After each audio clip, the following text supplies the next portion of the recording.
Okay, the end of chapter 4 in First Peter, and here's what we're looking at: suffering. We've seen since the beginning that Peter is trying to get us to be okay with suffering. Suffering for Jesus, suffering for others. He constantly presses Christ as an example, and then he does it in other ways, like front-loading servant in the household code. Now, look at this end of chapter 4. Fiery trial. Christ's sufferings. If you're insulted, let none of you suffer as a murderer. If anyone suffers, there is a time for judgment. If the righteous is scarcely saved, therefore let those who suffer. Okay, constantly. If we weren't clear about it before, this is the whole point. Suffering as a Christian. If you're looking to have something, if you think, okay, First Peter, yeah, I remember that book. What was that about? Suffering. It was about trying to convince you that a Christian's calling is suffering, but suffering is not the end of you. There is victory on the other side, right? And we're to do all of this because Christ gave us an example. It's about suffering. Again, he does it here: insofar as you share Christ's sufferings, then you'll rejoice. He goes on, right? You are blessed because the Spirit of glory and of God rests upon you. You are blessed if you, right? What do you often hear in culture? You're blessed when God does something for you, or things are going your way, or maybe you got a great job, a great family. I don't know, everything's turning up you.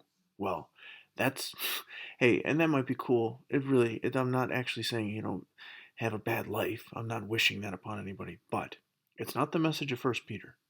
First Peter is, if you suffer, then you rejoice, and that's a blessing. In fact, Peter wants it to be clear, there are two types of suffering. We often think there's one type. I suffer because something is wrong. Well, Peter says there's actually two types. One, you could suffer for something you did wrong, as a murderer, a thief, an evildoer, just a general meddler. There are two types of suffering. This is number one. Number two is Christian suffering. That is, if you suffer as a Christian, don't be ashamed. You don't have to look at yourself thinking, what have I done? Why did I deserve this? Why is this happening? No, no, no, no, no, no, no. Back to 13. Rejoice because you share Christ's sufferings. Because what happens when you suffer? Who do you start to look like as you suffer? You look like Jesus. And if you're beginning to look like Jesus, then what should you do? You should rejoice. So there are actually two types of suffering. There's the bad kind, the kind that you deserve if you've done something stupid. But sometimes you're going to look around and go, I didn't do anything to deserve this. How should I react? Okay, let's say you suffer and you didn't deserve it. How should you react? Peter's got an opinion.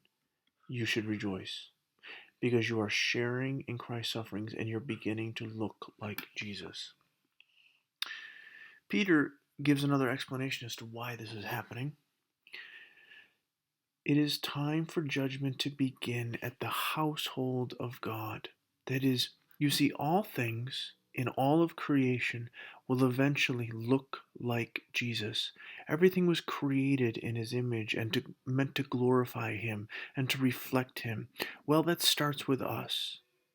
And one of the things about Jesus is that not only did he suffer, but he rose from the dead, right? Both of these things. So in order to look like Jesus, you have to do both. You can't just have the resurrection without the cross. You have to, in order to look like Jesus, you have to have both. So, Judgment begins at the household of God. That is, God says to himself, I want everything to look like my son. Okay? If that's going to happen, if God is going to press us into the image of Jesus, if you're going to be pressed into the image of Jesus, guess what that's going to look like? At least in part, at least in half.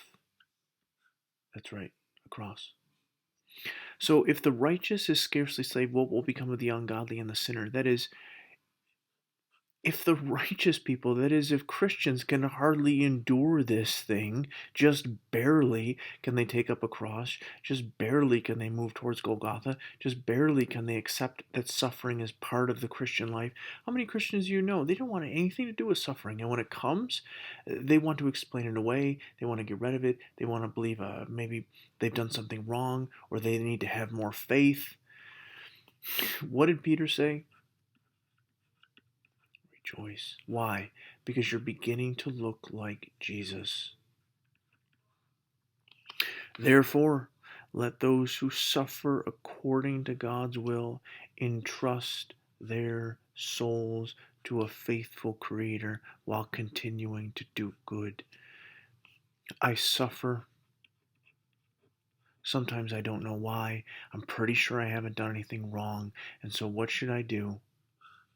I should rejoice and say, God, just like Jesus did in the garden, your will be done. And my response is then to continue doing good. Sometimes when you suffer, you think, I need to change course. I need to do something different. Yeah, that's true if you screwed up. What if you didn't and you're suffering? Well, now entrust your soul to God. Say, Lord, your will be done. And what do? You don't change course. You continue right as you've been doing, just doing good. Chapter 5 tomorrow. Take care.